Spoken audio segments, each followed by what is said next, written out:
Assalamualaikum warahmatullahi wabarakatuh. Salam guru penggerak, tergerak, bergerak, dan menggerakkan. Saya Sri Nuryati, calon guru penggerak angkatan 11 dari SDN 2 Perumnas Wai Halim, Kota Bandar Lampung.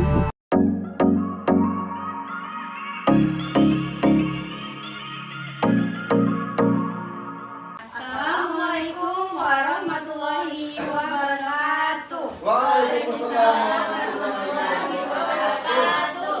Tabipun. Yapun. Selamat pagi dan salam sejahtera untuk semua. Salam dan bahagia Bapak Ibu guru yang luar biasa. Salam guru penggerak, tergerak, bergerak, dan menggerakkan. Baik, terima kasih Bapak dan Ibu atas kehadirannya pada pagi hari ini untuk membantu kami dalam aksi nyata pengibasan budaya positif dari saya Sri Nuryati SPD dan Lisa Arvina SPD, calon guru penggerak angkatan 11. iya, terima kasih. Kita akan lanjut ke langkah berikutnya. Oke, pagi ini sebelum kita lanjut ke materinya, kita minta ice breaking bareng dulu biar semangat untuk sampai 1 jam ke depan. Nah, sebelum kita ice breaking, saya mau tanya dulu dengan Bapak dan Ibu. Semangat pagi. Pagi. Kayaknya belum semangat banget nih. Saya ulang ya. Semangat pagi.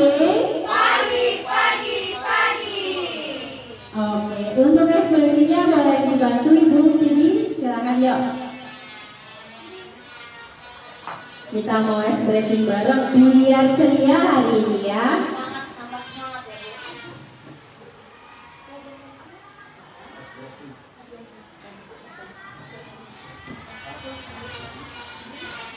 Ini kita tepuk satu dulu ya. Bentar Bu pilih biar kedengaran. Yuk. Tepuk 1, tepuk 2, tepuk 3, tepuk 4, tepuk 5, tepuk 5 3 kali.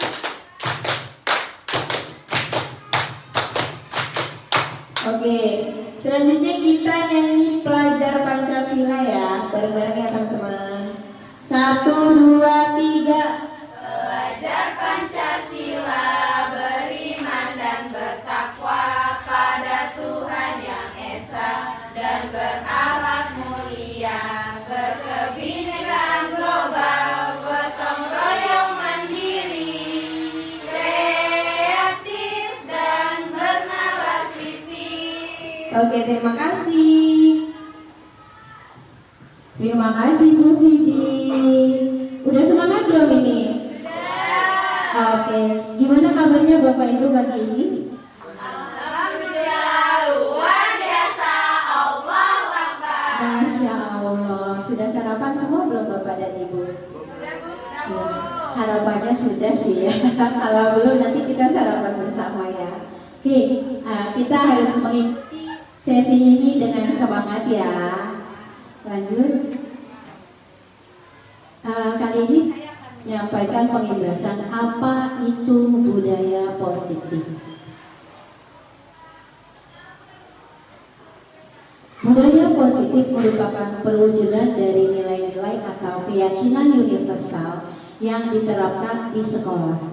Budaya positif diawali dengan perubahan paradigma tentang teori kontrol. Selama ini barangkali kita sebagai guru merasa berkewajiban mengontrol perilaku siswa agar perilaku siswa itu sesuai dengan apa yang kita harapkan. Nah, bagaimana budaya positif di sekolah dapat membentuk karakter murid, guru, dan visi misi di sekolah? Yang pertama, konsep inti dari budaya positif. Ini budaya positif yang harus kita terapkan ya Bapak dan Ibu. Yang pertama, konsepnya adalah disiplin positif dan nilai-nilai kebajikan universal. Yang kedua, teori motivasi, hukuman, konsekuensi, dan restitusi. Yang ketiga ada keyakinan kelas. 4. Kebutuhan dasar manusia dan dunia yang berkualitas. 5. Posisi kontrol. 6. Segitiga restitusi. Baik, kita lanjut. Disiplin positif merupakan pendekatan dalam pendidikan anak untuk melakukan kontrol diri dan pembentukan kepercayaan diri.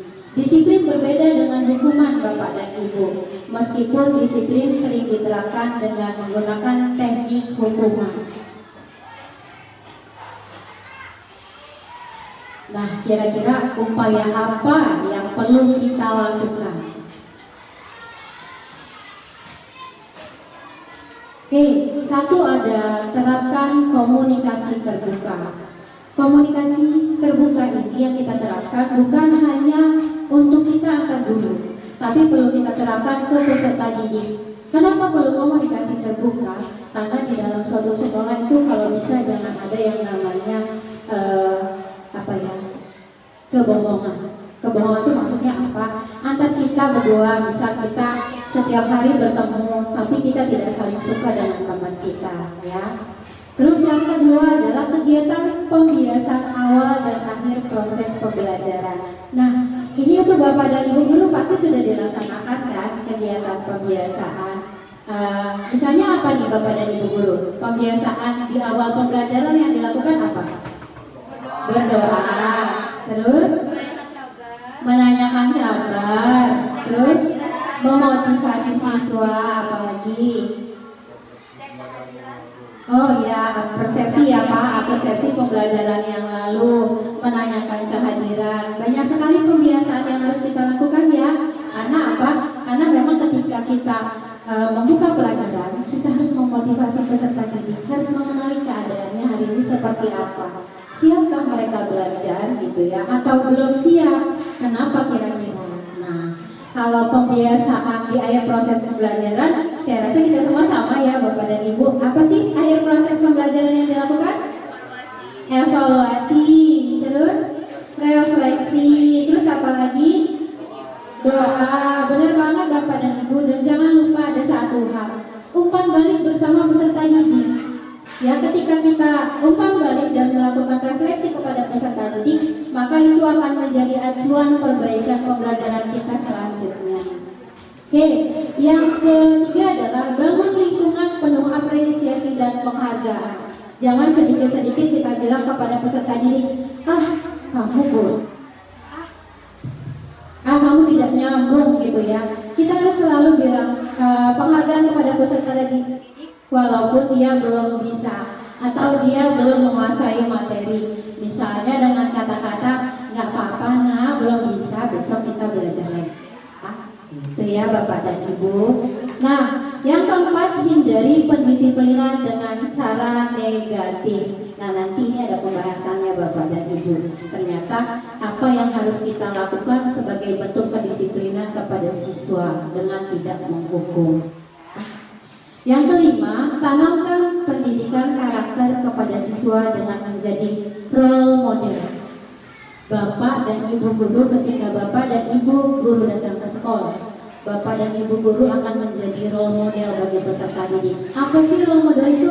Contoh, dari masuk gerbang, cara kita berjalan, cara kita menyapa, cara kita berkomunikasi dengan teman, itu akan menjadi contoh. Jadi ketika kita masuk ke gerbang, itu kita biasanya apapun yang ada kita bawa dari rumah itu semua hilangkan. Contohnya kita sedang bermasalah di rumah, dengan orang tua, dengan suami, ketika memasuki gerbang sekolah harus sudah full senyum. Ya kan? Ketika kita sudah memasuki gerbang sekolah, kita akan bertemu dengan peserta didik. Ketika kita bertemu kan hilang semua masalah-masalah yang tadi ada. Kita akan menyapa murid, ya, menyapa peserta didik.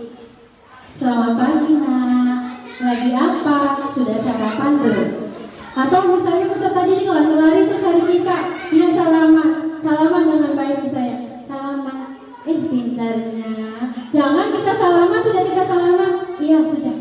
Ya, jadi ingat, guru adalah role model, teladan bagi peserta didik. Walaupun kita marah, tone suara kita turunkan dikit. Kalau kita marah harusnya, kamu ini kebiasaan, turun dikit. Kamu ini kebiasaan loh nak, jangan gak ngerjain PR, ya nggak?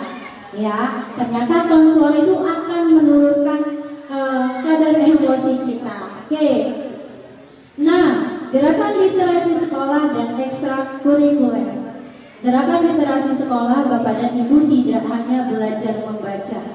Literasi itu kita mengajarkan kepada peserta didik bagaimana mengamati dunia, apa yang harus dilakukan, mengamati sekitarnya, ya. Bagaimana kita membimbing dan mendampingi mereka dalam berliterasi, dalam hubungan sosialnya kah, dalam pandangan pembelajarannya kah, ya, proses pembelajarannya, dan ekstrakurikuler ini banyak. Sepertinya di sekolah kita banyak ya ekstrakurikulernya Pak. Contohnya satu ada Rohis ya yang dibimbing dengan guru agama yang luar biasa, Bapak Sapri Kurniawan pastinya. Terus yang kedua ada olahraga, itu dipimpin oleh guru-guru ahli, guru PJOK-nya Bu Jufroto dan Ibu Nilawati. Terus ada lagi kegiatan yang kita bekerja sama dengan pihak lain, misalnya karate itu ada. Terus yang kedua pramuka. Nah, ada lagi kata Pak Sapri public speaking nih. Udah jadi trainer public speaking ya Pak ya. Keren banget, Masya Allah. Oke, nah 7 ini yang paling utama yang luar biasa, yaitu menerima pendapat dari siapapun, terbuka. Kita sebagai guru harus terbuka menerima pendapat dari siapapun. Misalnya, ibu Sri ini suka terlambat loh, jangan kita marah. Kenapa? Walaupun kenyataannya demikian, karena biasanya pendapat dari orang lain itu akan membangun diri kita, akan memperbaiki diri kita. Misalnya, kita galak banget nih ngajar di kelas. Bu, kalau ngajar di kelas 1 misalnya, suaranya jangan kuat-kuat Bu, nanti anak kelas 1 takut. Ya nggak Bapak dan Ibu? Atau Bu, kalau ngajar di kelas anak-anaknya jangan dicubit. Memang tidak boleh ya nggak? Nanti kita kena dari peraturan. Oke, lanjut. Nah, disiplin itu identik dengan tata tertib, teratur, dan kepatuhan pada peraturan. Kata disiplin juga sering dihubungkan dengan hukuman. Nah, ini mindset kita ya. Padahal sungguh sangat berbeda. Karena belajar tentang disiplin positif tidak harus dengan memberi hukuman. Justru itu adalah salah satu alternatif terakhir. Kalau perlu tidak boleh digunakan sama sekali. Dengan kata lain, seorang yang memiliki disiplin diri berarti mereka bisa bertanggung jawab terhadap apa yang dilakukannya. Karena mereka mendasarkan tindakan mereka pada nilai-nilai kebajikan universal. Lanjut. Nah, ini ada teori kontrol menurut Dr. William Glasser. Ya, pada teori kontrol ini langkah satu bahwa kita tidak bisa mengontrol orang lain sesuai dengan mau kita. Itu tidak bisa. Kenapa? Karena makna disiplin belajar kontrol diri dengan menggali potensi kita agar tercapai tujuan, menjadi seorang yang kita inginkan berdasarkan nilai. Berarti yang didisiplinkan pertama siapa? Diri kita sendiri. Kenapa kita tidak boleh mendisiplinkan orang lain? Takut ketika kita mendisiplinkan orang lain akan salah artiannya. Pasti orang lain akan menanyakan contohnya apa yang sudah kita lakukan. Bukan begitu? Benar nggak teman-teman? Misalnya saya nih mengontrol Pak Sapri. Pak Sapri harus menjadi guru yang disiplin. Bu Sri aja sering terlambat gitu kan ya. Jadi ingat, mengontrol diri sendiri itu yang utama.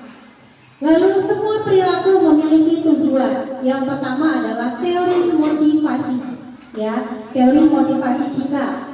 Yang kedua, untuk menghindari hukuman. Nah, misalnya di Bapak dan Ibu ketika mengajar,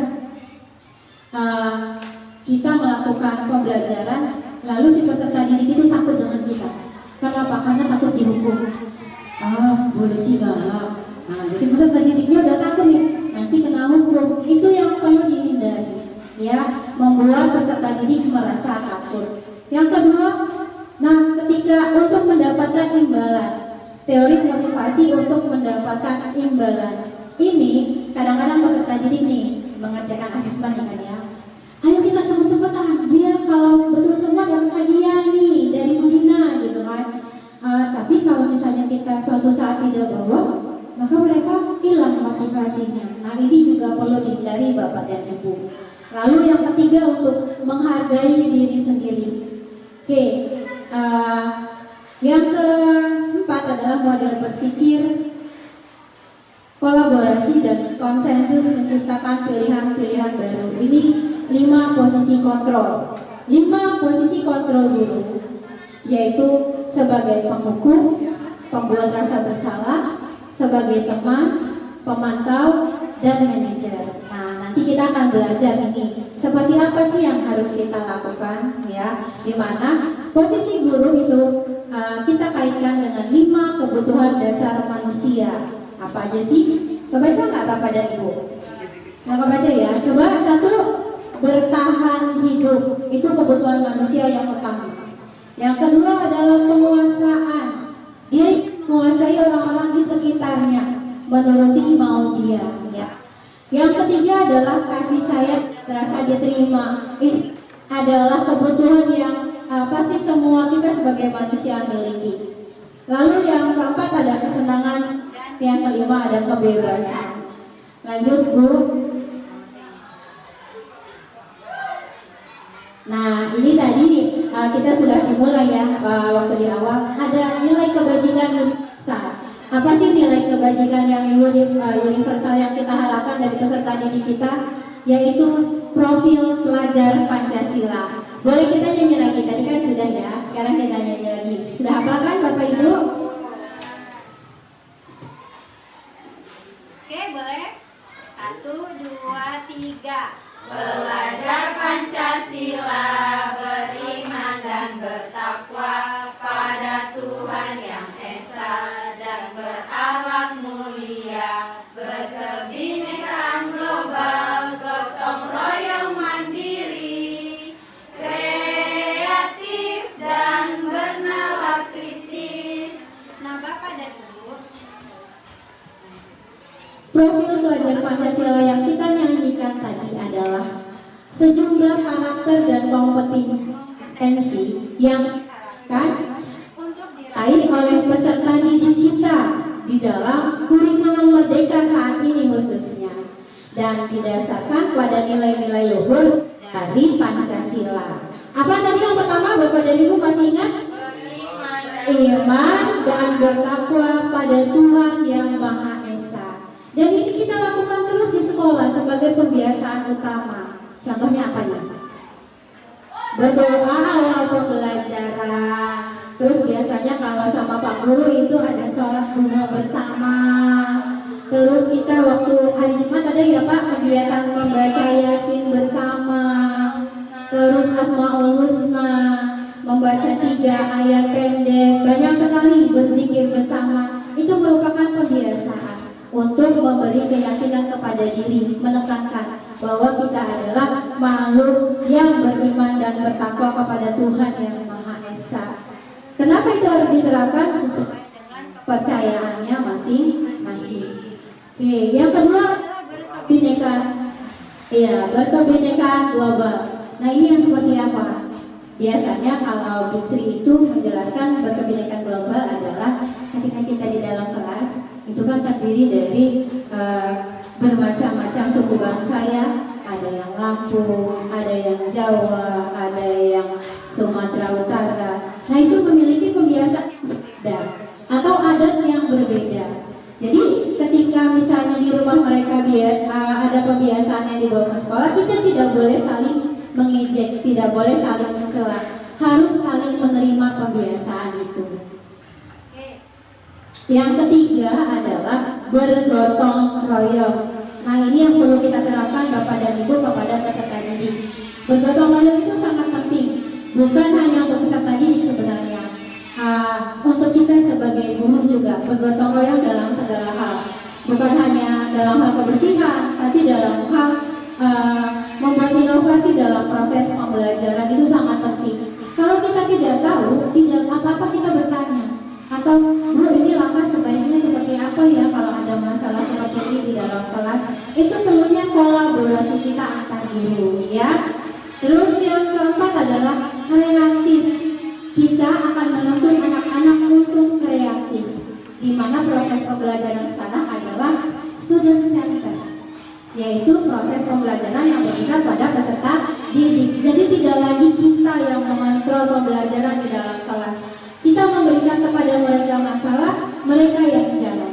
Tapi kita sebagai guru tetap sebagai pendamping dan pembimbing, atau bahasa bahasa dunianya fasilitator lah ya, fasilitatornya pembelajaran. Lalu yang bernalar kritis, nah ini kita perlu usaha, perlu effort ya, bagaimana supaya peserta didik kita mampu bernalar kritis di dalam proses pembelajaran. Bagaimana caranya? Tergantung dari kita apa kita lakukan. Apakah proses pembelajaran kita menyenangkan? Apakah proses pembelajaran yang kita lakukan metodenya sudah sesuai? Ya tidak, Bapak dan Ibu. Jadi kita tidak melulu menyalahkan si peserta didik. Ya, jadi misalnya dia tidak nyambung, oh mungkin saya yang menerangkannya kurang, atau metode yang saya lakukan tidak pas dengan pembelajarannya. Ya, Bapak dan Ibu. Lalu yang terakhir adalah kita menuntut anak untuk mandiri. Nah, mandiri ini yang seperti apa sih, Bapak dan Ibu? Ketika di dalam kelas proses pembelajaran, anak-anak mampu belajar dengan sendirinya, diskusi, saling memberikan pendapat, dan kita sebagai fasilitatornya, maka sudah terlihat kemandirian anak. Ketika dia sudah mengerjakan tugas, misal LKPD-nya dengan sendiri, dengan teman-temannya, itu sudah termasuk langkah mandirinya. Apakah semua itu bisa dengan sendirinya, Bapak dan Ibu? Tentu tidak. Kitalah sebagai guru yang mengontrol dan mendampingi serta membimbing mereka. Oke, lanjut. Nah, yang kedua ini ada teori motivasi, hukuman, konsekuensi, dan restitusi. Lanjut. Nah, teori motivasi perilaku manusia itu ada dua motivasi. Yang pertama ada motivasi eksternal dari luar, ada motivasi internal. Oh terbalik ya, ada internal dari dalam diri kita sendiri, ada eksternal dari luar. Nah, bentuk internal itu biasanya untuk menghindari ketidaknyamanan. Menurut Bapak dan Ibu, untuk menghindari ketidaknyamanan ini merupakan motivasi internal apa eksternal? Menghindari ketidaknyamanan. Internal atau eksternal? Ada yang bilang internal, ada yang bilang eksternal. Nah, misalnya ya, apa yang akan terjadi apabila saya tidak melakukannya? Jadi, motivasi apa nih? Internal. Oke, yang kedua, mendapatkan imbalan dari orang lain merupakan motivasi apa? Misalnya, saya mau belajar lebih giat lagi, peserta didik biar dapat hadiah dari Pak Sapri, itu berarti motivasi eksternal. Dan ini sebisa mungkin tidak dilakukan Bapak dan Ibu. Karena apa? Akan menurunkan motivasi si peserta didik ketika kita tidak menyiapkan hadiahnya. Ya. Lalu ada untuk menghargai diri sendiri. Nah, ini motivasi apa Pak? Bapak Ibu? Internal. Jadi kita sebisa mungkin memberikan motivasi kepada peserta didik bagaimana caranya mereka menghargai diri sendiri. Untuk apa yang mereka dapatkan? Apa yang akan mereka dapatkan jika mereka belajar dengan baik? Oke, lanjut. Nah, sekarang kita akan lebih memahami apa itu hukuman, apa itu konsekuensi, dan apa itu restitusi. Penjelasannya adalah hukuman itu sifatnya terencana, ya, tidak terencana atau tiba-tiba. Anak atau murid tidak tahu apa yang akan terjadi dan tidak dilibatkan, itu hukuman, ya. Kalau konsekuensi sudah terencana atau sudah disepakati, sudah dibahas antara murid dan guru. Umumnya bentuk konsekuensi dibuat oleh pihak guru dan sekolah Dan murid sudah mengetahui sebelumnya konsekuensi yang akan diterima bila ada pelanggaran. Nah, siapa yang tahu contohnya hukuman apa? Kalau konsekuensi itu seperti apa? Coba Pak, silakan. Ya, kalau yang hukuman itu kan sifatnya tidak terencana. Contoh, ya bermain-main ketika dalam kelas, maka sontak kita berikan teguran itu bisa disebut sebagai hukuman. Kemudian kalau konsekuensi itu, ayo anak-anak semuanya kerjakan PR halaman ini. Kalau nanti tidak mengerjakan PR, silakan keluar kelas misalkan. Dan disepakati bareng-bareng nih, dia gak kerjain, maka dia keluar, tidak jadi konsekuensi dia. Wah, benar sekali Pak Sapri, hukuman itu tidak terencana dan terjadi tiba-tiba. Betul tadi yang dicontohkan oleh Pak Sapri, ketika seorang anak ribut, kita langsung bentak. Nah, jangan ribut, kamu ini buat masalah di dalam kelas. Nah, itu teguran yang merupakan hukuman karena apa? Tidak terencana sebelumnya. Ya, lalu kalau konsekuensi itu kita sudah merencanakan sebelumnya. Kalau misalnya tidak membuat PR, maka harus keluar kelas. Dan ketika itu terjadi dilakukan si anak tidak membuat PR, maka kita memberikan konsekuensi dia keluar kelas. Itu contoh ringannya Bapak dan Ibu ya. Oke, lanjut Bu Lisa.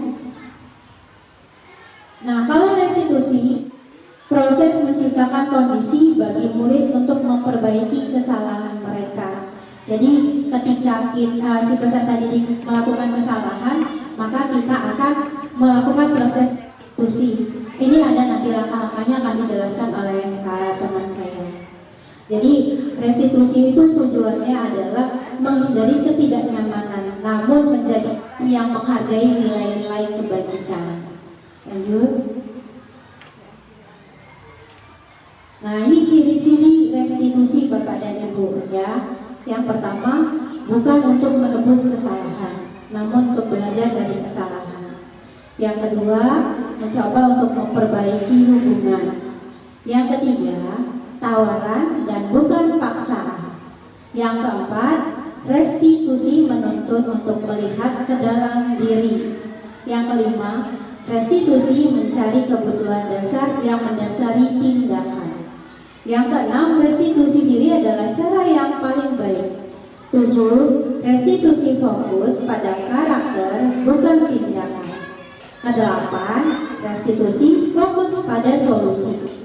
Dan ke-9, restitusi mengembalikan murid yang berbuat salah pada kelompok. Oke, lanjut Bu Lisa. Nah, ini adalah identitas gagal yang menjadi hukuman ya, dan identitas berhasil ketika menerapkan disiplin. Jadi ketika ada hukuman, sesuatu yang menyakitkan itu akan terjadi Bu. Itu kenapa hukuman itu dilarang untuk kita. Terus yang pasti si yang terkena hukuman ini akan merasa tidak nyaman dan merasa jadi korban gitu kan. Aduh, gak enak amat ya aku dihukum nih gitu kan. Jadi bisa jadi hukuman ini akan menurunkan motivasi dia dalam belajar. Lalu yang keempat, perilaku pasif agresif meningkat. Alah, udah biasanya juga sama musik pasti dimarahin gitu kan. Jadi dia semakin menunjukkan keagresifannya ya. Lalu sistem tidak akan berjalan bila murid tidak takut. Nah, ini yang ditakutkan. Ketika kita semakin sering menghukum, maka murid semakin tidak takut. Maka hukuman itu akan menjadi sesuatu yang negatif bagi peserta didik. Lalu berlaku tidak pada sebuah institusi, tidak berlanjut pada kehidupan nyata.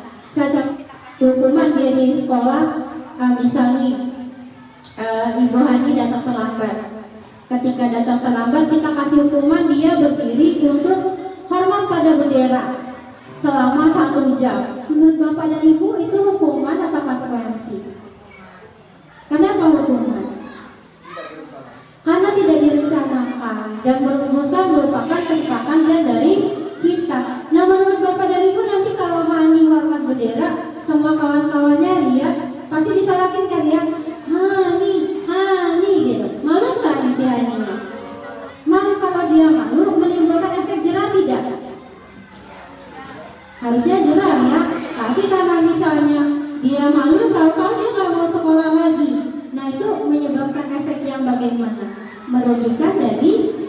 peserta didik. Nah itu Bapak dan Ibu. Jadi ketika kita menerapkan hukuman, maka bisa jadi murid akan membenci peraturan.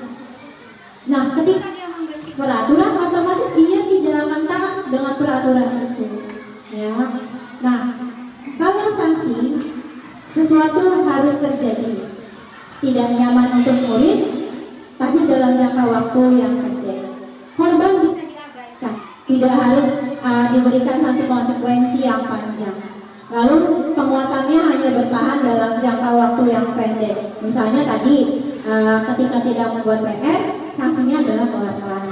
Tapi keluar kelas tidak dalam jangka waktu yang lama karena akan merugikan dari si peserta didik. Setelah dia keluar kelas, sudah kita beri hukuman beberapa menit, maka dia akan masuk lagi, kita panggil. Ketika kita panggil, maka akan kita beri penguatan bahwa itu sesuai dengan perjanjian kita. Nah, apakah peraturannya mampu tidak kita bisa melakukan itu semua? Kita tanya dengan si peserta didik, bisa nggak kamu tidak mengulanginya lagi? Ya Bapak dan Ibu. Nah, langkah restitusinya seperti apa sih? Restitusi merupakan pilihan Bapak dan Ibu. Kenapa dikatakan pilihan? Ketika si peserta didik melakukan kesalahan atau melakukan pelanggaran terhadap peraturan, maka kita berikan kepada si peserta didik. Kira-kira kamu mau apa? Apa yang mau kamu lakukan untuk mengganti tadi kesalahan yang kamu buat? Kira-kira apa yang akan kamu lakukan supaya kesalahan yang kamu buat tadi jadi termaafkan? Karena langkah restitusi itu yang pertama menstabilkan identitas si peserta didik, yang kedua memvalidasi, baru yang ketiga memberikan solusi. Ya, oke, lanjut. Nah, ini kita mau bareng-bareng sih sama Bapak dan Ibu guru. Di sini ada tindakan kita sebagai guru. Terbaca ya. Misalnya kira-kira tindakan ini apa, terus menurut Bapak dan Ibu itu konsekuensi atau hukuman. Ya, ini saya akan bagikan apa ini namanya ya? Awas tindakan ya. Tindakan akan saya bagikan. Nanti Bapak dan Ibu boleh memilih. Ada 1, 2, 3, 4, 5, 6, 2, 3, 4, 5, 6, 7. Oh, ditulis saja di sini. Ditulis. Nanti jawaban Bapak dan Ibu 1 apa, 2 apa, 3 apa. Yang terakhir kasih nama. Nah, oke. Bapak mau yang pilih?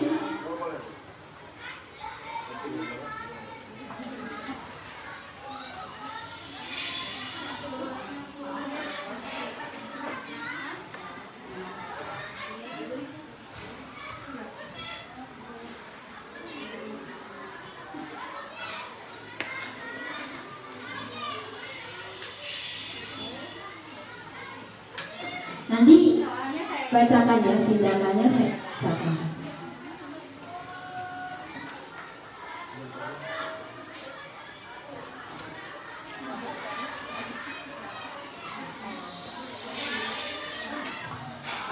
Oke, siap ya? Saya bacakan, nanti Bapak dan Ibu langsung menentukan itu hukuman atau konsekuensi. Siap ya Bapak dan Ibu? Siap, oke. Nomor 1, tindakan guru adalah mencatat 100 kali di dalam buku kalimat "saya tidak akan terlambat lagi karena terlambat ke sekolah". Menurut Bapak dan Ibu itu hukuman atau konsekuensi?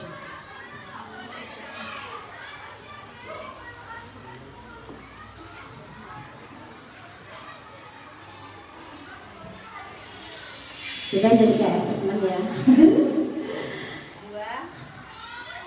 2. Ini tindakan-tindakan yang sering dilakukan di sekolah ya. Atau boleh jadi Bapak dan Ibu pasti dulu ya. Oh iya. Yang kedua adalah lari mengelilingi lapangan basket 2 kali karena terlambat hadir di sekolah. Ini hukuman atau konsekuensi?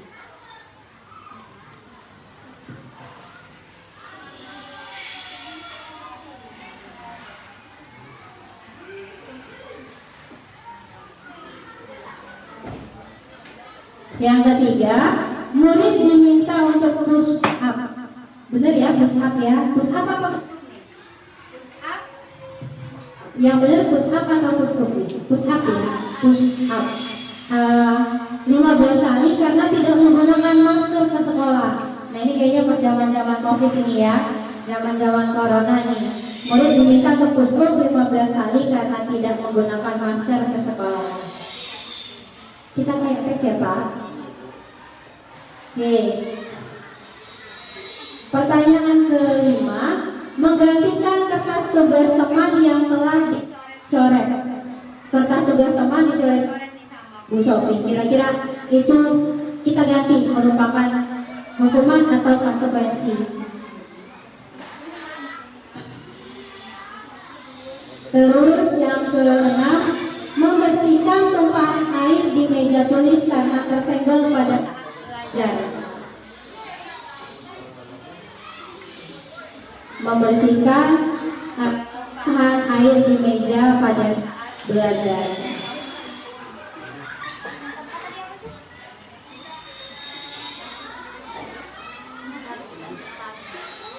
Oke, yang ke 1, 2, 3, 4, 5, 6. Yang keenam adalah murid disuruh untuk tidak mengenakan sepatu seharian di sekolah karena tidak mengenakan sepatu hitam.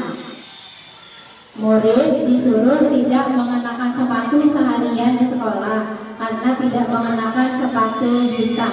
Hukuman atau konsekuensi?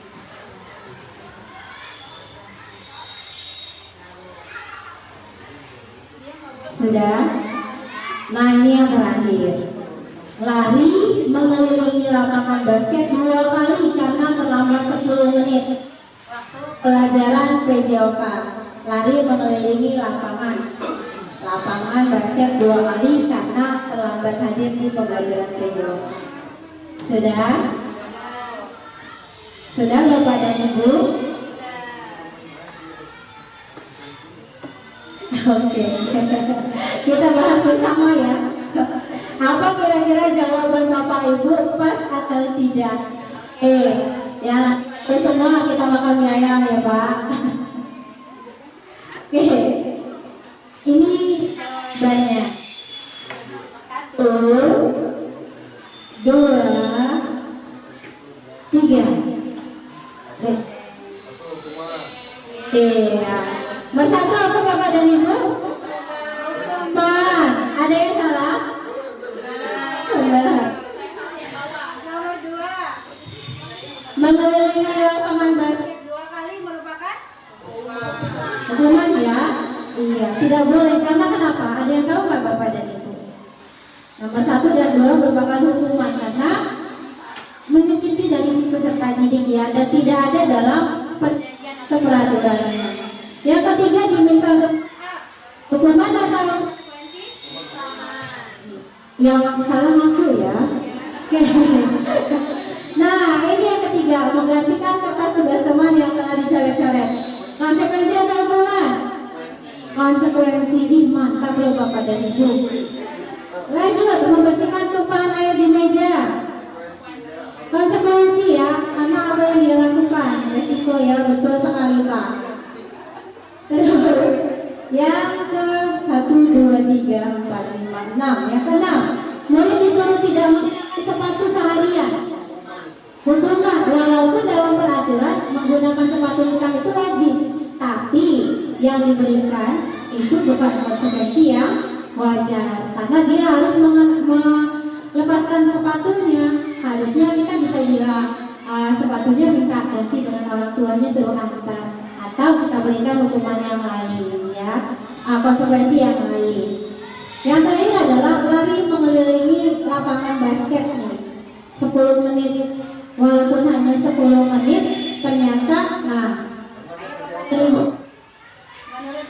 Bu, yang memberikan hukuman siapa? Tunjuk tangan. Ya, jawabnya hukuman. Hukuman, baru Bapak dan Ibu tidak apa-apa. Oke, kenapa Bapak dan Ibu menjawab hukuman? Karena pesannya menyakiti ya, ada 10 menit lah. Iya, karena 10 menit hari itu ngap gitu Pak, capek. Nah, tapi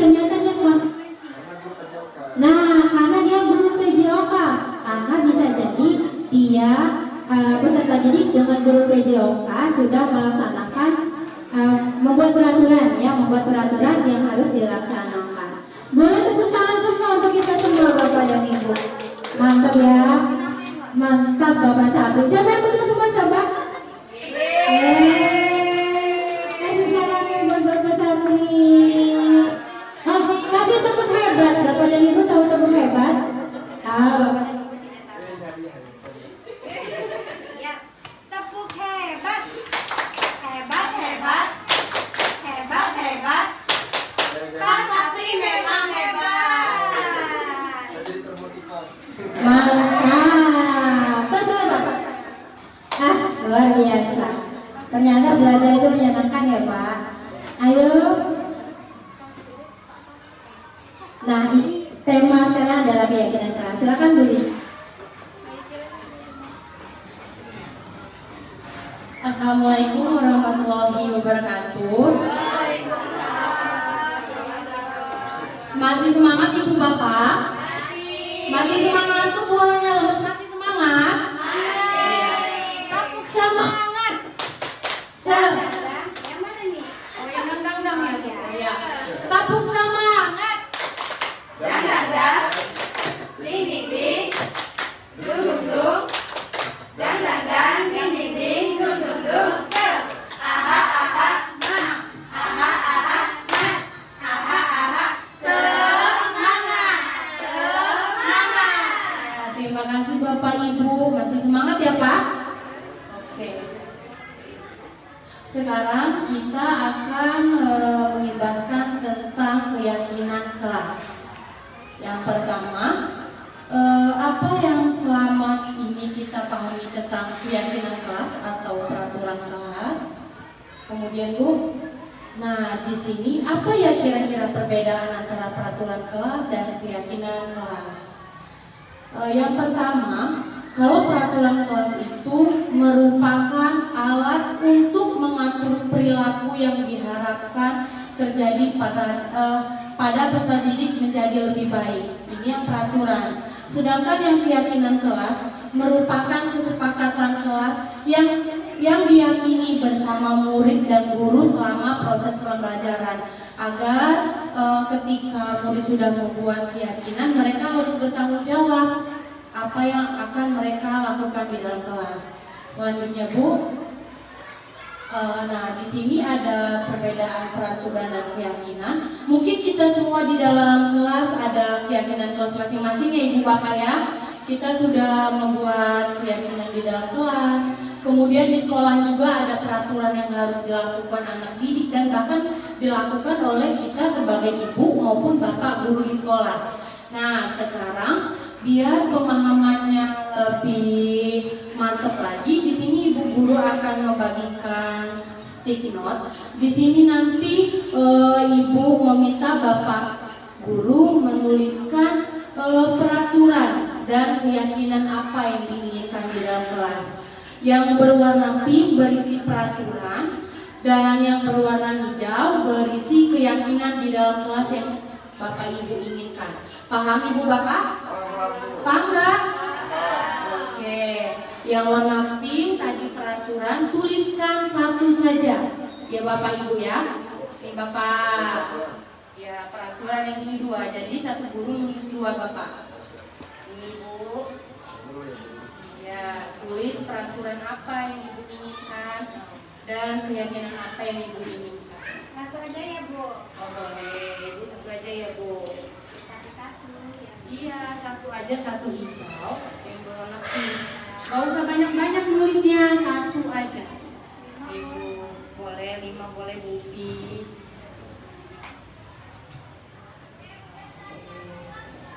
Kan sering kita sudah membuatkan peraturan atau keyakinan di dalam kelas. Sudah membuat. Kan dibuat enggak?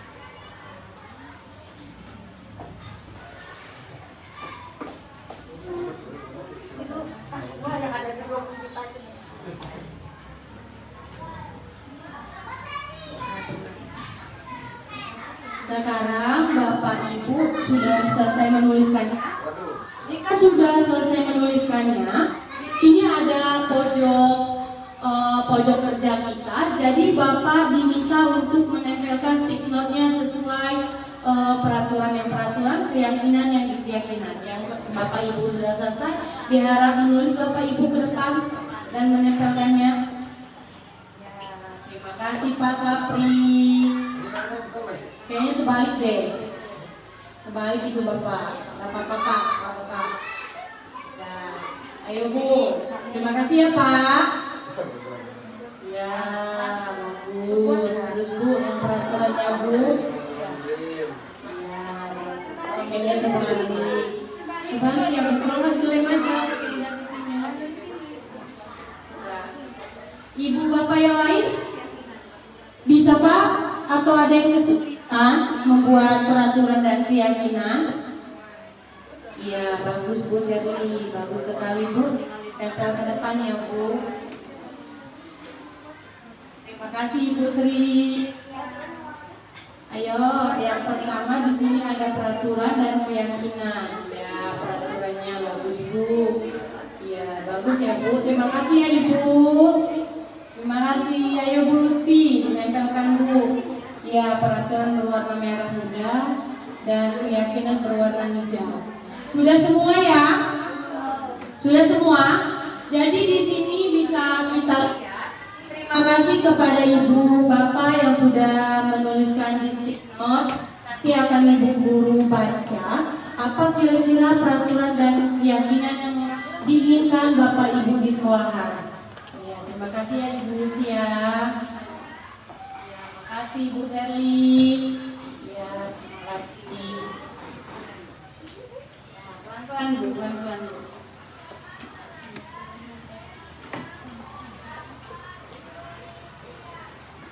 Nah, terima kasih sekali lagi Ibu Lista kepada Bapak Ibu yang sudah berpartisipasi menuliskan peraturan dan keyakinan.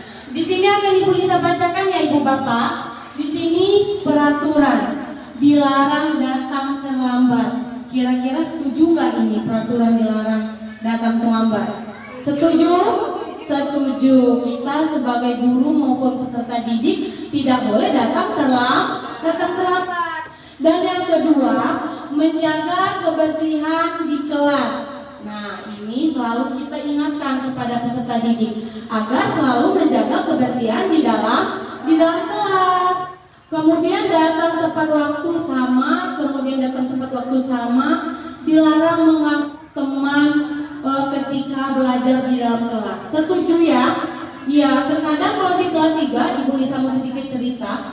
Kalau di kelas 3 itu sering sekali terjadi mengganggu ketika temannya belajar. Jadi anak-anaknya pasti ngoper, bu, aku diganggu sama Kenan. Nah, dengan adanya peraturan, insya Allah pelajar di dalam kelas akan belajar lebih kondusif dan lebih aktif ya Ibu Bapak. Kemudian di sini ada keyakinan. Yang pertama apa ya kira-kira?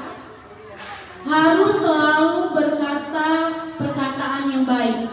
Bagaimana ini contohnya perkataan yang baik? Coba Ibu Lucia, gimana Bu contoh perkataan yang baik keyakinan di dalam kelas itu Bu?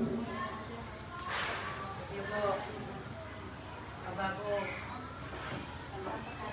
Perkataan yang baik di dalam kelas itu seperti apa kepada peserta murid kita? Kalau di dalam kelas kan saya menjadi kelas 1, jadi saya menerapkan itu anak-anak berkatanya itu pelan aja, karena kan kita saling duduknya berdekatan begitu. Terima kasih ya Ibu Lucia. Jadi perkataan baik atau perkataan sopan itu di dalam kelas 1 contohnya ketika berbicara nadanya pelan ya Bu ya, agar temannya lain tidak terganggu. Kemudian terima kasih Bu Lucia. Di sini ada tidak mengejek teman. Apa sih yang kita lakukan sebagai guru ketika di dalam kelas ada kejadian itu yang terjadi? Coba Ibu Guru minta sama Bu Selvi Bu. Ya. Tidak mengejek teman di dalam kelas. Apa yang kita lakukan Bu sebagai guru? Yang kita lakukan sebagai guru itu menasehati peserta didik dan memberi arahan serta memberi motivasi agar tidak melenceng dengan satu sama lain. Terima kasih ya Ibu. Bu Selvi, ini tadi bisa kita lihat peraturan dan keyakinan semuanya sama. Berarti kita sepemikiran tentang peraturan, tentang keyakinan di dalam kelas. Sudah jelas di contohnya di PowerPoint saya di depan ini, peraturan itu contohnya dilarang mencoret-coret meja dan bangku. Mungkin kita sebagai guru di dalam kelas selalu kita ingatkan ya Ibu Bapak ya, tidak boleh mencoret atau mentik meja dan bangku. Kemudian dilarang berkelahi, itu adalah peraturan. Kalau keyakinan, menjaga kebersihan, seperti yang kata Ibu Guru sampaikan tadi, Ibu Bapak, tidak boleh meninggalkan kelas dalam keadaan kotor. Apalagi kalau nanti ketika jam 1 atau jam 2 akan dimasukin anak kelas 3 yang jamnya siang. Selanjutnya saling menghormati teman. Kita di dalam kelas itu selalu mengingatkan kepada peserta didik kita Bapak Ibu untuk saling menghargai dan menghormati. Ayo Bu, selanjutnya. Ini adalah peraturan di dalam kelas. Coba Bapak Ibu sama-sama kita lihat di depan ini. Yang peraturan di kelas selalu simak pelajaran dengan baik. Mungkin kita sebagai ibu bapak selalu mengimbau kepada peserta didik kita ketika sudah mulai ribut, kemudian tidak konsentrasi lagi belajar. Di sini kita harus meminta peserta didik kita itu untuk simak apa yang akan kita sampaikan. Kemudian dilarang mengganggu orang lain. Dilarang mengganggu orang lain ini sangat berdampak untuk teman-temannya. Dia tidak fokus, kemudian berkelahi. Dan selanjutnya hadir 15 menit sebelum pembelajaran dimulai. Nah, mungkin ini di dalam kelas kita selalu kita ingatkan bahwa peserta didik kita tidak akan terlambat, tidak boleh terlambat. Begitu juga Bapak Ibu kita sebagai guru, kita tidak boleh terlambat seperti kata Ibu Sri tadi. Kita itu adalah role model. Jadi kita akan ditiru. Kalau kita sendiri sebagai guru datangnya terlambat, apa kabar peserta didik kita? Karena kita adalah role model. Kemudian ada dilarang buang sampah sembarangan. Jadi ini adalah peraturan sekolah kita. Kita kan sudah menyiapkan kotak sampah ya Bapak Ibu. Ada sampah anorganik maupun organik. Jadi ketika membuang sampah harus di kotak sampah sesuai sampah apa yang ingin kita buang ya Bapak Ibu ya. Kemudian dilarang berkata kotor. Nah, dilarang berkata kotor atau berkata kasar ini sangat tidak boleh kita lakukan, khususnya di dalam kelas maupun di dalam lingkungan sekolah. Karena berkata kotor ini tidak baik untuk kita katakan. Selanjutnya, jangan berlari-lari di koridor. Mengapa ini tidak boleh berlari-lari? Kalau berlari-lari otomatis nanti akan terjatuh. Terjatuh akan menimbulkan luka atau cedera. Ini selalu kita himbaukan kepada peserta didik. Kemudian beri salam pada guru dan orang lain. Nah, tadi sudah disampaikan sedikit dengan Ibu Sri. Ketika kita bertemu guru, bertemu teman sejawat, kita harus memberi salam dan harus tersenyum. Biar kita selalu menjalin komunikasinya yang lebih baik. Jadi Ibu Bapak, alhamdulillah di sekolah kita sudah menerapkan memberi salam guru dan kepada orang lain. Dan yang terakhir, kembalikan buku pada tempatnya. Nah, setelah kita meminjam buku paket atau buku modul ajar di perpustakaan, setelah kita meminjam, kita akan membalikannya lagi sesuai di tempat yang kita ambil agar semuanya tertata rapi ya Ibu Bapak, setuju ya?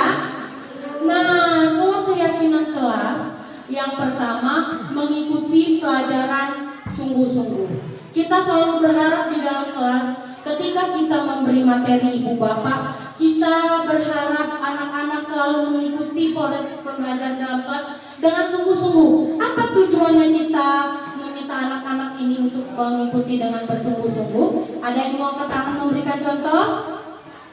Apa Pak Saprio, Bu Sri? Coba Bu. Baik, mengikuti pembelajaran dengan sungguh-sungguh agar proses pembelajaran tenang dan aman. Itu aja Bu. Ya, terima kasih Ibu Sri. Jadi contohnya Ibu Bapak, ketika kita di dalam kelas kita harus memberikan pembelajaran sungguh-sungguh agar si peserta didik kita mudah dan mengerti apa yang kita pahami ya Ibu Bapak ya. Kemudian yang kedua, saling menghormati. Ini maupun peraturan dalam maupun keyakinan dalam kelas maupun peraturan, saling menghormati ini harus sekali kita lakukan. Apalagi di dalam kelas terkadang anak-anak itu sering mengejek atau sering bercanda yang berlebihan. Disitulah kita akan mencontohkan peserta didik kita tidak boleh saling mengejek, harus saling menghormati dan menghargai. Dan yang ketiga, datang tepat waktu. Dan yang keempat, menjaga kebersihan, berbicara dengan yang baik, berjalan dengan yang baik, menyapa guru dan orang lain, serta tanggung jawab. Jadi setelah kita membuat keyakinan di dalam kelas ini, peserta didik maupun guru harus bertanggung jawab agar berjalannya proses pembelajaran yang diinginkan ya Ibu Bapak ya.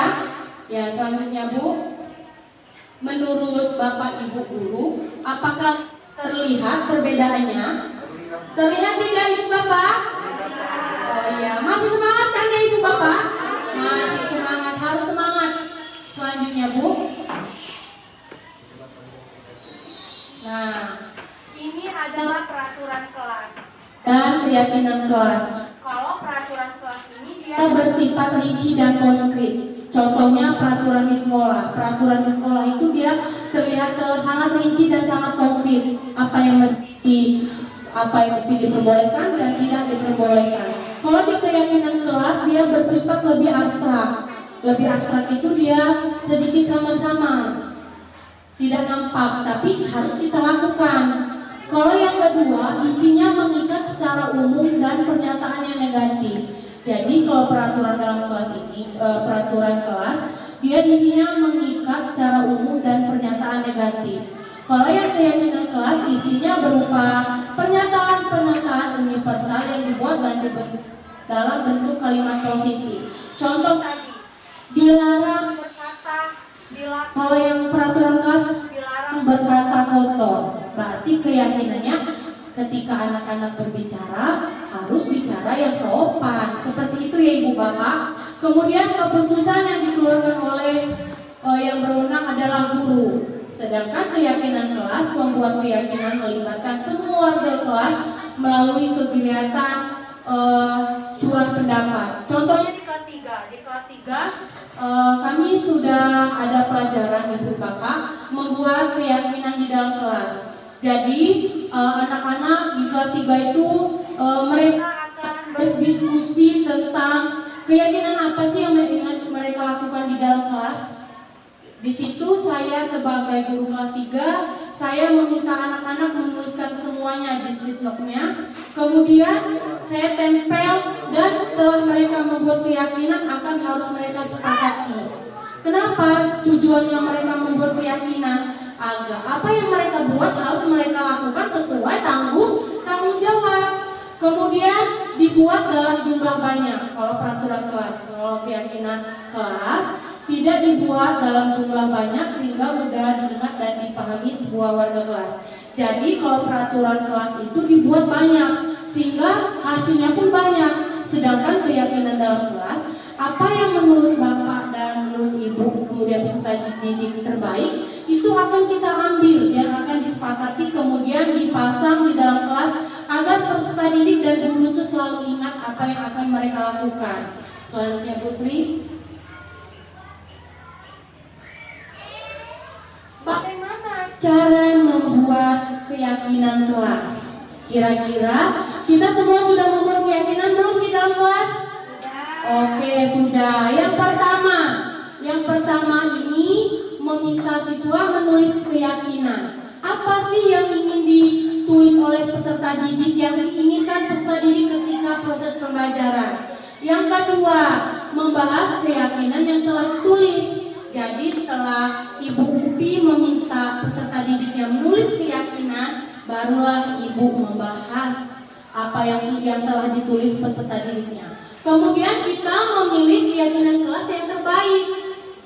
Selanjutnya mengubah keyakinan kelas agar menjadi kalimat positif. Kalau yang tadi contohnya dilarang, kemudian jangan, itu kan kurang baik. Jadi kita ganti sebaiknya, seharusnya. Selanjutnya menyepakati keyakinan kelas. Setelah kita membuat semuanya, barulah yang terakhir kita menyepakati kesepakatan atau keyakinan kelas ya Ibu Bapak ya. Selanjutnya Bu, yang keempat ini kebutuhan dasar manusia dan dunia berkualitas. Lanjut Bu, di sini seluruh tindakan manusia Ibu Bapak memiliki tujuan tertentu Ibu Bapak. Semua yang kita lakukan adalah usaha terbaik untuk kita mendapatkan apa yang kita inginkan. Ketika kita mendapatkan apa yang kita inginkan, sebetulnya saat itu kita sedang memenuhi satu atau lebih dari sebuah kebutuhan dasar kita. Jadi, ketika kita mendapat apa yang kita inginkan, yang pertama harus kita lakukan sesuai. Jangan kita mengharapkan apa yang kita inginkan, tapi tidak sesuai apa yang kita lakukan Ibu Bapak. Selanjutnya Ibu, ada 5 kebutuhan dasar manusia Ibu Bapak. Yang pertama kira-kira apa Ibu Sherly? Yang pertama Bu? Ya, bertahan hidup. Yang pertama bertahan hidup ya Ibu Bapak. Yang kedua apa Pak Sapri? Yang kedua kasih sayang. Iya, kasih sayang dan rasa diterima. Dan yang ketiga ada kebebasan, keempat ada kesenangan, dan kelima ada penguasaan. Ini adalah kebutuhan dasar kita semua Ibu Bapak. Jadi kelima komponen ini harus kita lakukan dalam kehidupan kita. Dan ada lima kontrol. Dan ada 5 posisi kontrol Bapak Ibu. Yang pertama tentang penghukuman. Yang pertama penghukuman di sini, seorang penghukum bisa menggunakan fisik maupun verbal. Jadi 5 posisi kontrol ini yang pertama penghukuman. Kalau penghukuman seperti yang kata Ibu Sri sudah sampaikan tadi, dia memberikan sebuah hukuman agar ada efek jerah untuk peserta didik yang sudah melakukan pelanggaran. Dan yang kedua membuat merasa bersalah. Biasanya guru akan bersuara lebih lembut agar peserta didik itu dia merasakan ternyata saya salah. Contohnya seperti kemarin di dalam kelas 3A ada anak yang tidak mengerjakan PR. Di situ saya sebagai role model, saya berkata kepada peserta didik saya, kenapa anak tidak mengerjakan PR? Oh iya Bu, saya kurang paham Bu. Di situ saya menggunakan nada lembut agar peserta didik itu tersentuh hatinya dan dia sadar apa yang kesalahan yang dia lakukan. Mungkin Ibu Bapak di dalam kelas juga begitu ya Ibu Bapak ya. Ketika ada murid kita yang melakukan kesalahan, harus kita menggunakan nada yang lembut agar muridnya sadar. Dan yang ketiga, ada teman. Guru pada posisi ini tidak akan menyakiti murid, namun akan tetap berupaya mengontrol murid melalui persuasi. Jadi di sini kita bukan berarti yang 5 posisi kontrol ini teman. Teman arti katanya kepada peserta didik ini bukan bestie ya Ibu Bapak ya. Teman itu seperti agar terjalinnya lebih dekat hubungan kita dengan peserta didik, kita menganggap peserta didik kita itu teman. Teman arti katanya bukan tanda kutip seperti teman mereka bermain. Kita akan berkecimpung, kita masuk di dalam pikiran peserta didik kita, sehingga peserta didik kita itu merasa nyaman. Ketika kita ingin mengetahui masalah itu, kita akan mengibaratkan kita sebagai teman peserta didik itu. Kemudian monitor atau pemantau. Ini monitor berarti mengawasi. Kita di dalam kelas itu selalu mengawasi gerak-geriknya peserta didik kita. Yang seperti tidak mengerjakan PR, seperti membuang sampah sembarangan. Kita di situ sebagai fasilitator atau sebagai role model. Jadi di situ kita harus mengawasi. Dan yang kelima ini, kita semua di dalam kelas itu menjadi manajer. Manajer itu menunjukkan tanggung jawab guru dalam posisi terakhir. Manajer itu adalah posisi mentor di mana guru berbuat suatu bersama dengan murid, mempersilahkan murid bertanggung jawab perilakunya mendukung murid agar dapat menemukan solusi atas permasalahannya sendiri. Jadi pola di manajer ini ibu bapak mungkin sering kita lakukan di dalam kelas. Ketika murid kita ada masalah dalam sekolah maupun di luar, di situ kita harus sebagai manajer, kita harus memberi solusi atas permasalahan yang sedang dihadapi itu tadi Bu. Selanjutnya Bu.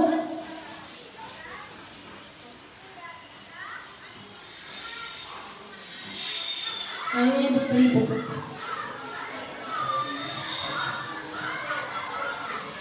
Baik, kita lanjut ya. Ini pembahasan yang terakhir ya Bapak dan Ibu tentang segitiga resti.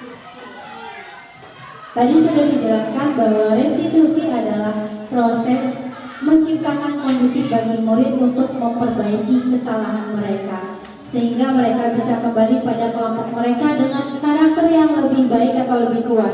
Menurut Gosen 2004. Ini Gosen ini adalah peneliti ya Bapak dan Ibu, bukan Gosen Gojek ya. Nah, restitusi membantu murid menjadi lebih memiliki tujuan, disiplin positif, dan memulihkan dirinya setelah berbuat salah. Nah, penekanannya bukanlah pada bagaimana perilaku untuk menyenangkan orang lain atau untuk menghindari ketidaknyamanan. Namun tujuannya adalah menjadi orang yang menghargai nilai-nilai kebaikan yang mereka percayai. Lalu sebelumnya kita sudah belajar tadi tentang teori kontrol dan memiliki motivasi intrinsik. Ini langkah segitiga restitusi. Ada yang pertama adalah menstabilkan identitas. Yang kedua, validasi tindakan yang salah, menanyakan keyakinan. Kira-kira Bapak dan Ibu dulu yang benar. Pertama, ketika ada kejadian, kita menstabilkan identitas dari si peserta didik. Yang kedua, memvalidasi tindakan dia yang salah. Terus menanyakan keyakinannya. Di sini ada pertanyaan-pertanyaannya yang bisa menjadi acuan ketika si peserta didik melakukan kesalahan. Misal, setiap orang pasti pernah melakukan kesalahan. Kamu bukan satu-satunya yang pernah melakukan kesalahan ini. Terus kita lanjut.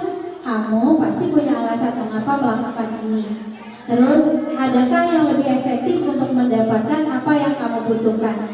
Lalu keyakinan kelas yang kita buat bersama tadi, kita sepakati, kita tanyakan lagi, kita tanyakan kembali kepada si peserta didik. Contoh misalnya, ada satu kasus, ya, kasusnya adalah, misal namanya adalah Anto. Si Anto ini datang terlambat ke sekolah. Lalu Anto memakai sepatu putih lagi.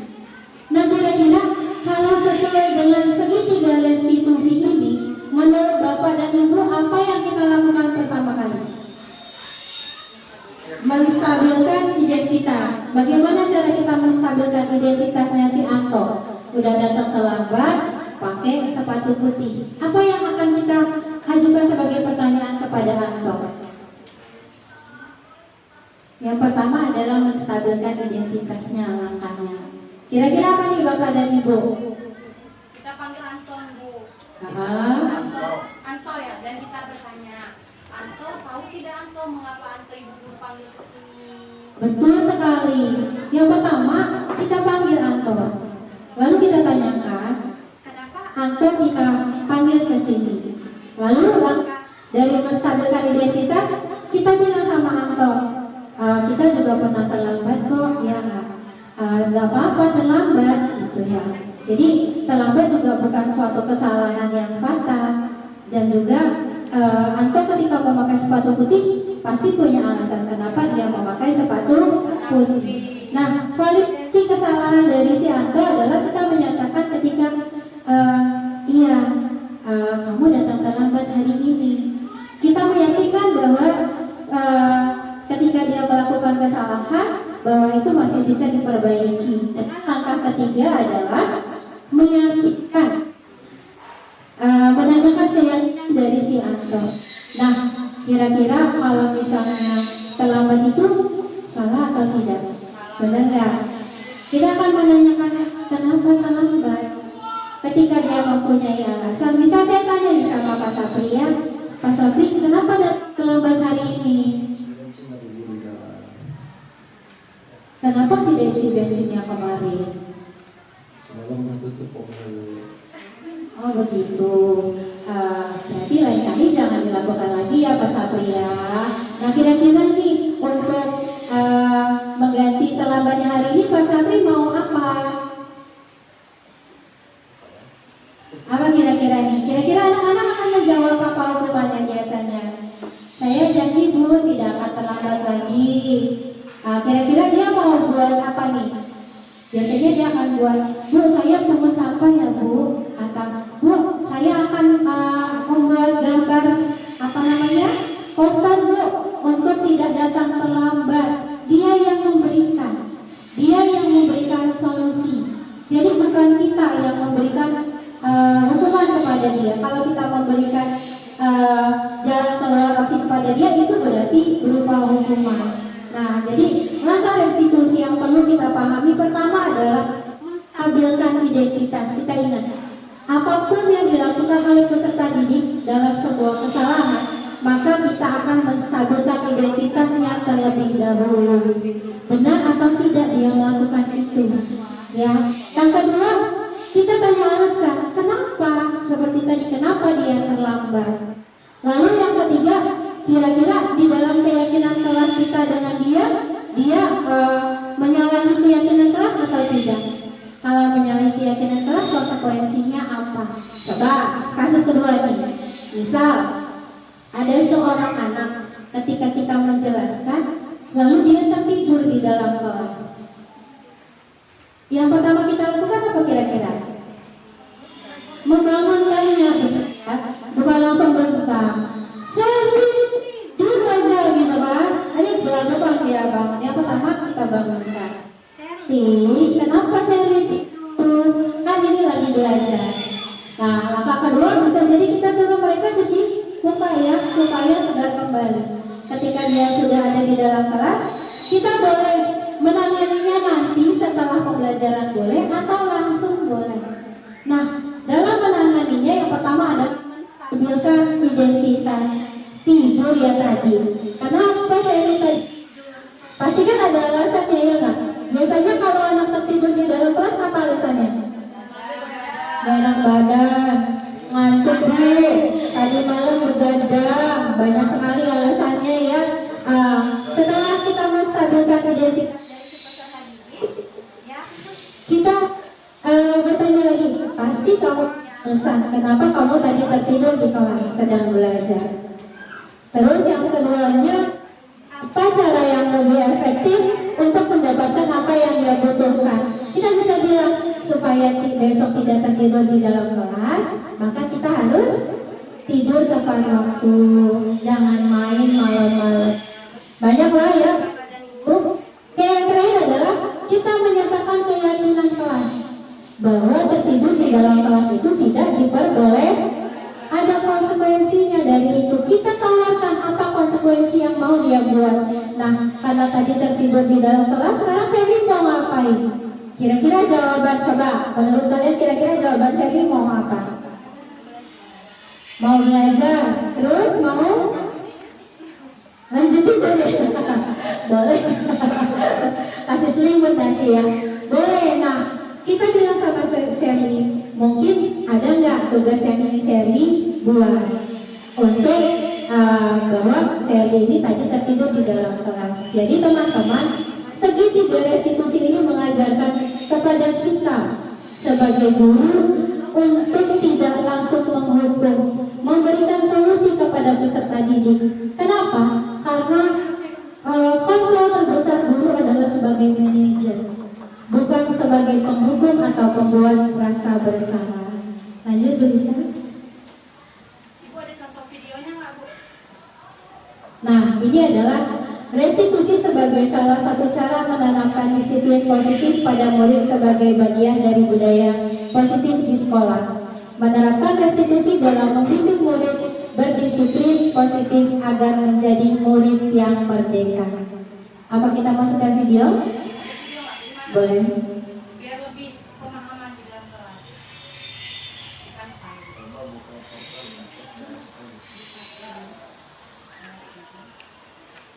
aku di handphone soalnya.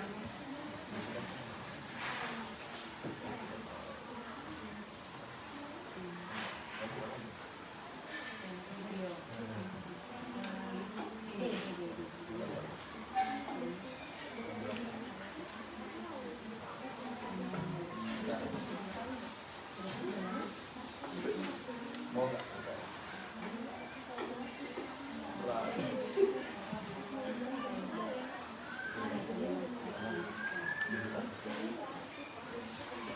ini Bapak dan Ibu. Ini ada contoh video ya tentang, benar nggak salah nanti ya? Ini tentang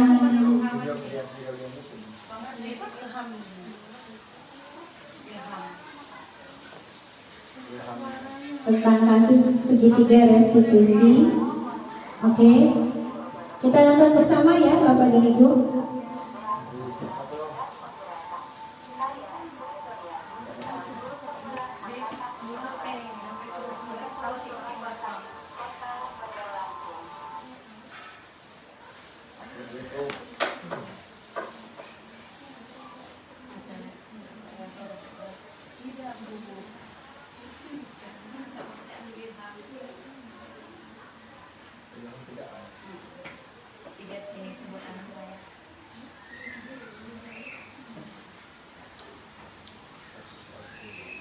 Ini skenario-nya ada siswa yang berkelahi.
Ini langkah restitusinya. Videonya nggak kedengeran ya. Nah, langkah pertama itu kita menstabilkan identitas dulu gitu loh. Kenapa mereka berkelahi kan ya. Setelah itu kita memvalidasi kesalahan mereka.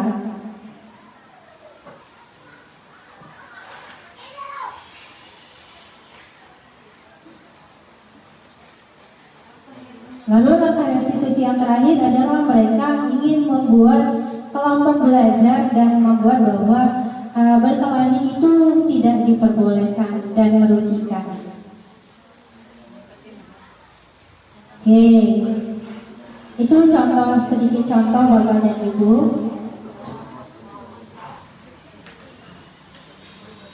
Oke, lanjut ke langkah terakhir.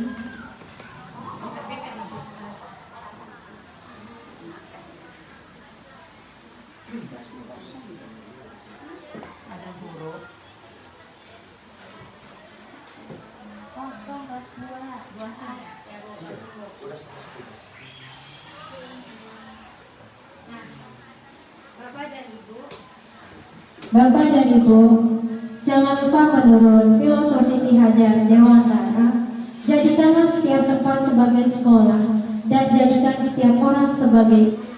Itu pesan dari Ki Hajar Dewantara kepada kita semua.